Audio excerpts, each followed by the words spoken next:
input do you actually have with the shoe? I mean, little, a lot, total. A lot. Yeah.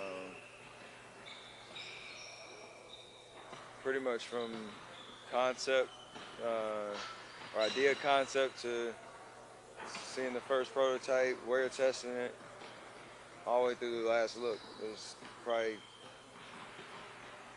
10 or so checkpoints that I get real feedback, but I'm a part of the whole process, so it's good. What color are you gonna go with on Tuesday? It's a surprise. How much did you enjoy that whole process, Steph? The whole kind of putting it together from start to finish. It's rewarding because trying to grow the basketball category at Under Armour, but also put out a shoe that's um, going to make people who wear it, hopefully better on the court. That's what we're all about. So um, I never thought I'd be in this situation where you're able to put your fingerprint on a product like that and do it over and over again. Right. Start a line, and it's a pretty amazing process. Did you know it was that involved before you started doing it? Like, did you kind of have an idea what it was, or is it a lot more than you ever really expected once you got involved with it? I knew kind of the vague principles of shoe development or shoe production. It's like an 18-month process from the time you actually sit down and figure out what the design is going to be, what innovation is going to be, to the time that you take it to retail and all that kind of stuff. But I didn't know how many people are involved in it. Two, how much planning you need to have, because it's really hard once you get to past certain checkpoints to go back Right. and change things. So you really got to be diligent in every step of the way, because um, each part of the shoe that you layer on top of each other, there's a lot that goes into a size, for me, 12 and a half. Last year, so many people projected that you guys were going to play the Spurs in the Western Conference Finals. You didn't play them until like late January. Is it good to have them kind of as an opening barometer for where you guys are? Doesn't matter. For us, we got to play everybody on our schedule when they show up. So it'll be a really good atmosphere, obviously, and should be high level of play on both ends. And so it'll take a lot to get a win, but we had the same, I think, focus last year playing against New Orleans opening night that we should have on Tuesday. Last couple of years, you guys kind of created this culture, a lot of fun. Uh, LB was a big part of that, Mo and those guys. Have you been able to recreate that with a new group this year, or is that still a work in progress? That stuff will grow, every day that we, you know, go through the season. There's obviously storylines and jokes and stuff that kind of just develop as you go along. But there's already a high level of chemistry and camaraderie um, that you can't fake. That you know if it's real or not. And I think we got a really good group of guys that understand um, how to have fun doing what we do, but also compete with each other in practice and in games. Looks like KD's having a lot of fun with you guys too. Did you expect that because you know him already, or has he just fitted even better than you thought he would? No, that's right as we expected, and it's only going to continue to get better. So knowing his personality from the times we played in World Championship games and stuff like that, you kind of know who he is. And um, as we always say, he's a basketball player just like the rest of us. So on the court, it gels really smooth and same off. He said he's going to be leaning on you guys again to figure out when to rest some of the core guys throughout the season. Do you foresee any times where you might go up to coach and say, "Hey, I could maybe now is a good time to take this game off," or see that happening?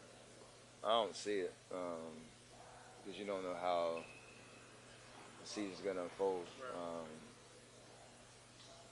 I think 2 years ago was there was only one time, like in March, where he came to us and recommended we sit down, and it took some convincing, but we did just one time. And last year, obviously, we know how that played out. So every year is gonna be different, and I don't foresee myself, you know, tapping out of any game, but you never know exactly what the situation will be. With the collective toll, kind of that pursuit of 73 took on you guys last year. Are you more open to maybe resting a couple games throughout the year? I mean, if the situation makes sense, yeah. Um, if you get down towards the end of the season, you got a comfortable lead on the number one spot, and it's a back-to-back or something like that, and it makes sense at that particular time, then maybe. But you don't go. I think for us, we're gonna pace ourselves by how we focus every single game, taking care of what we can control, so that hopefully we're in a situation where at the end of the season, the last two games won't matter as much when it comes to seeding and things like that. But you never know. If Larry Bird was the last guy to win MVP 3 years in a row, I know your head's not in that space right now, but wondered how you see the discussion about MVP and the idea that's, I think, pretty widespread that Kevin coming to town, there's almost this canceling out of votes type idea that people feel like it's going to make it tough on you. How do you see that? If that's what happens at the end of the year, then that means we're in a good shape. So I don't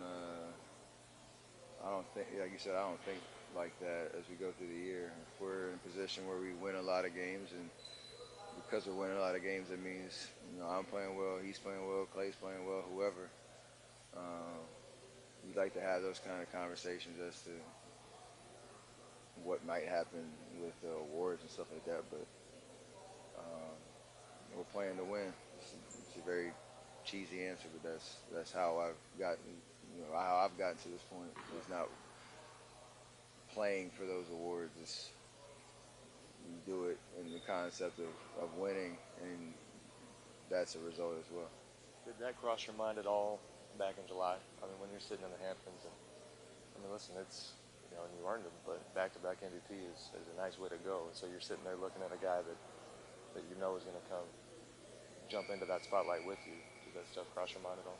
Well, it's a conversation for sure, because me and him the last three, and so I don't think there's ever been code, whatever, but you have the conversation, just understand the expectations that that's not what I'm playing for, that's not what he's playing for, but we're going to give everything we got every night and try to, lift each other up, make each other better, get all we can individually out of the season so that we get as many wins as we can and accomplish that goal. And then, like I told him, if he were to be the one that wins it or something I'd be cheering him on. I hope he do the same for me as teammates. And, you want to be in a position where,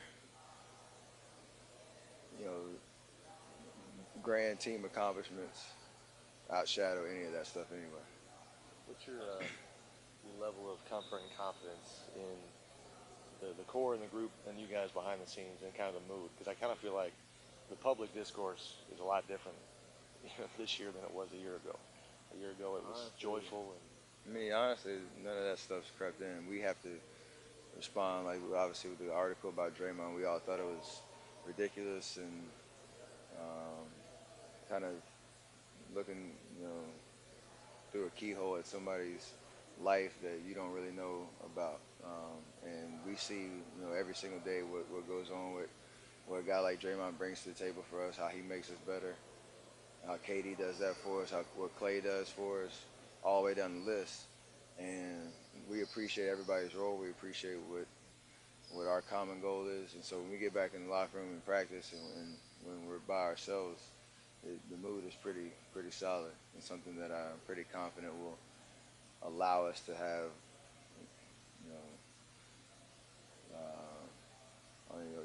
maturity when it comes to the noise around us and how we handle it and not letting that affect how we play on the court and how we see each other, and let that get in the way. So I'm gonna do my part in trying to lead that charge. And make sure it's all about basketball.